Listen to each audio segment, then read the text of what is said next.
shaqadan waxay bilaabatay muddo 3 bil ka hor ah markii wasaaradda arrimaha dibadda ay ogaatay inay mu'aaminiin Soomaaliyeed ku xiran yihiin dalka Tanzania markaas ayaa waxaa la guddi arrintan loo xilsaaray oo aniga hogaaminayo marka waxaan tagnay dalka Tanzania gaar ahaan magaalada Dar es Salaam waxaan ka codsanay dawladda Tanzania inay mu'aaminiinteena inoo soo daayaan anigoo hadda fulinayo amar ra'iisul wasaare iyo amarkii madaxweynaha iyo dawladda nabad iyo oo ay ka dan tahay badbaadada dadka Soomaaliyeed gudaha iyo dibadda ay joogeen haddaan ku soo noqdo arrinta maxaabiista waxaa ilaa hadda soo daynay 65 qof oo maanta waxaa imaadeen 5 adig waxay ku imaadeen gruubka ugu horeeyay 17 ahaayeen markii intii la soo daayo waa aan keenaynay haddana insha Allah maamadii waxaan rabaa inaan wax ballan qaado maamada insha Allah xogtaas waa la soconaa oo kusimaha safaaradda Soomaaliya ee dalka Tanzania His Excellency Abdulqaadir xalay ayuu arrintaas ila soo socodsiiyey inay jiraan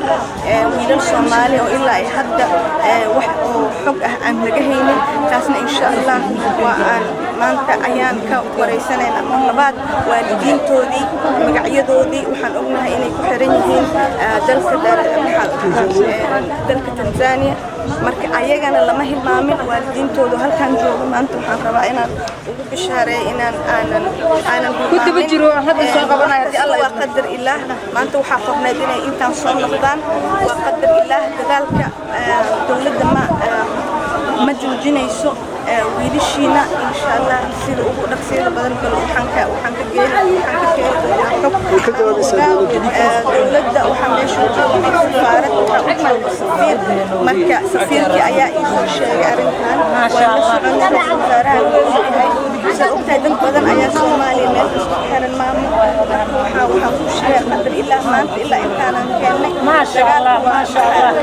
dagaalka waa ku jirnaa insha Allah ayagana bal waxaan ilaahay ka baryaynaa ilaahay qabsan inay dadkooda ay inoo soo wada noqdaan meel kasta ay joogaan qalbiga khayr ha loo sheego wiilasha ha loo duceeyo anagoo dhan waxaa kale maama raba inaan kuu sheego maanta aniga halkan Maryan kaliya maahi dawlad ayaan matalaa shacab ilaa iyo waxaa la dhahaa meel kasta oo idin soo duceynay ay ما شاء الله ما شاء الله مريم ما أنا هلكر وحيرة لمن إن شاء الله ما شاء الله مريم ما أنا أرجع أنك دولنا الله هذا ما حد كهر دولنا حد كهر لا هذا ما هو ورنك فوق سوق القادم ما بقى أنا أرجع جريمة دولنا حد جرت كهر دولنا الجنة جلس ما يصير جريمة زين وأنا رجع بمجر تطلع ربك يبدأ ملاهي لكن ما أنت عايم وقت دولة بيرنا تذكر نجرب تاني يرد أن قبلها نسوي نجرب ما شاء الله كل يكون جرى كذا معنا ورد تجنا واحد سبحان الله جارين ما تشرين إن شاء الله ما شاء الله